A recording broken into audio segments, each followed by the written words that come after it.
প্রিয় শিক্ষার্থী, আজকে আমরা আরেকটি নতুন ক্লাস নিয়ে আসলাম। গত ক্লাসে 1 থেকে 18টি মৌলের ইলেকট্রন বিন্যাস শিখছিলাম। আজকে পর্যায় সারণীর গ্রুপ ও পর্যায় নির্ণয়ের যে পদ্ধতি, অর্থাৎ মৌলসমূহের পর্যায় ও গ্রুপ নির্ণয়ের জন্য আমাদের যে বিষয়বস্তু জানতে হয় এবং কিভাবে তা প্রয়োগ করতে হয় সেই বিষয়ে আলোকপাত করব। আজকে আমাদের 19তম মৌল থেকে 30তম মৌলের পর্যায়ক্রমিক অবস্থান নির্ণয় করব।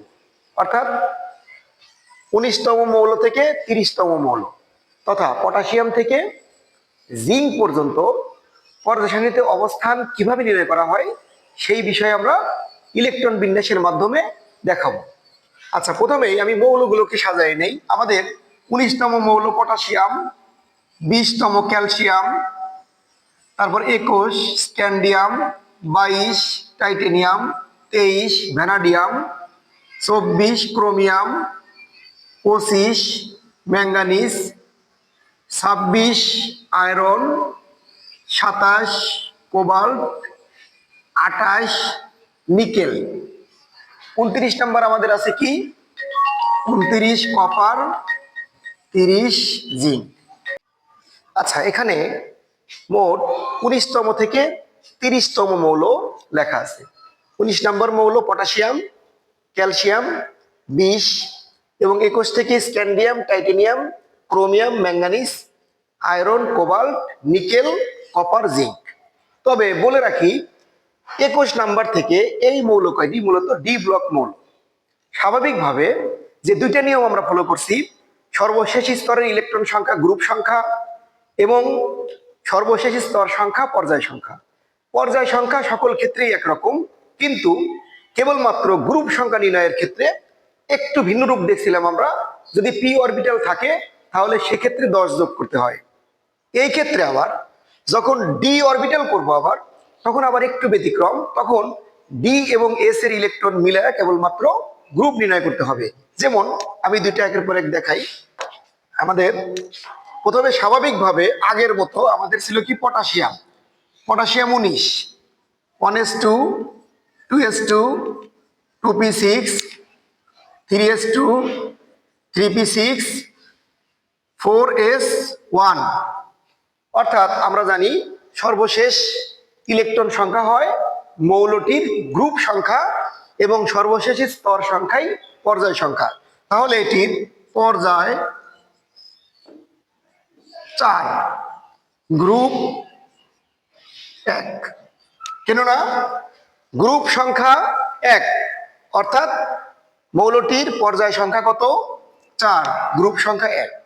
অনুরূপভাবে আমরা যদি ক্যালসিয়ামকে নেই 20, calcium 20 1s2 2s2 2p6 3s2 3p6 4s2। আমরা জানি 3p পরে 4s ইলেকট্রন আগে যায়, তারপর ডিতে যায়। তো এই ক্ষেত্রে পর্যায় সংখ্যা কত? 4, গ্রুপ 2। এইটি গেল আমাদের মূলত ডি ব্লকের আগের মৌলগুলো, অর্থাৎ 1 থেকে 20 পর্যন্ত মৌলের ইলেকট্রন বিন্যাস একই রূপ। তবে 21 থেকে শুরু করে 30 পর্যন্ত একটু ভিন্ন রূপ, সেটা আমরা দেখবো ভিন্ন রূপটা কোথায়। আচ্ছা, এরপর দেখি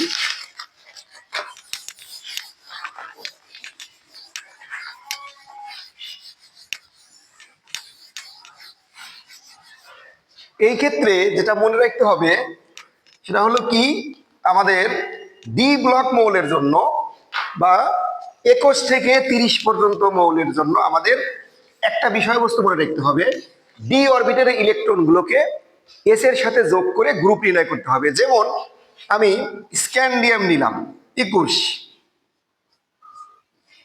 1s2 2s2 2p6 3s2 3p6।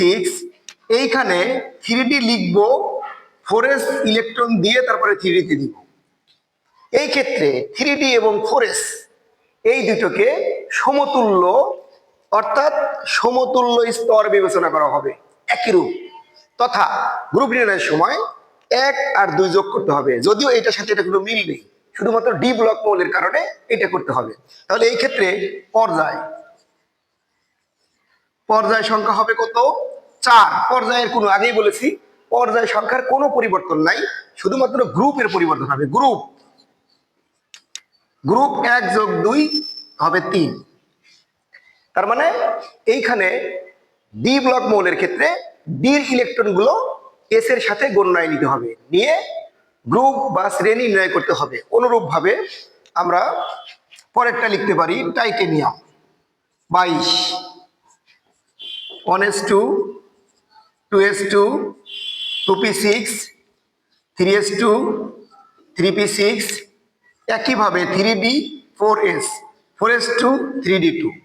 তাহলে এক্ষেত্রেও পর্যায় 4, গ্রুপ 4। পর্যায় কত? 4, আর গ্রুপও 4।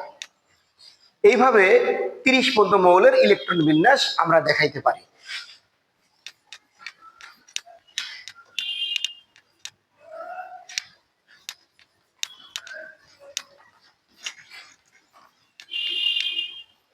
অনুরূপভাবে 30 পর্যন্ত মৌলের ইলেকট্রন বিন্যাসকে আমরা নিম্নভাবে দেখাইতে পারি।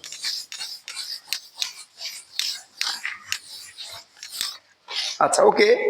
এরপর vanadium 23 1s2 2s2 2p6 3s2 3p6। এখন 3d 4s, আগেই বলেছি লেখার সময় আমরা এইভাবে লিখব, হিসাবের সময় আমরা এইভাবে করব। এখানে পর্যায় কত হবে? যেহেতু সর্বশেষ 4, পর্যায় 4। গ্রুপ এটা যোগ করতে হবে, তার মানে 5। অনুরূপভাবে ক্রোমিয়াম কত? 24 1s2 2s2 2p6 3s2 3p6 3d 4s। অনুরূপভাবে এখানে একটু ব্যতিক্রম, আমরা জানি ডি অরবিটাল 4 অথবা 9 হয় না, কেননা ডি অরবিটাল অর্ধপূর্ণ অথবা পরিপূর্ণ হতে চায়। অর্ধপূর্ণতে স্থিতিশীল এবং পরিপূর্ণতে অধিক স্থিতিশীল। আচ্ছা, এখন এইখানে গ্রুপ বা পর্যায়, আগে লিখলাম পর্যায় কত? 4, গ্রুপ সংখ্যা 5 আর 1 6। একইভাবে যদি ক্রোমিয়ামের পরে ম্যাঙ্গানিজ নেই, কত? ম্যাঙ্গানিজের 25 1s2 2s2 2p6 3s2 3p6, same ভাবে 3d 4s 4s2 3d5। এক্ষেত্রেও যদি বলি গ্রুপ বা পর্যায় কত? 4, গ্রুপ সংখ্যা 7। অর্থাৎ পর্যায় এবং গ্রুপ অনুরূপভাবে চলতে থাকবে। পর্যায় সারণীতে এদের অবস্থান কত? 4 নম্বর পর্যায়ে, 7 নম্বর গ্রুপে। আবার একইভাবে আমরা যদি পরের মৌলগুলো নেই, বা এটা যদি নেই, তাহলে সেক্ষেত্রে কি দাঁড়ায়? আচ্ছা, এই ক্ষেত্রে ক্রোমিয়ামের পরে আছে কি?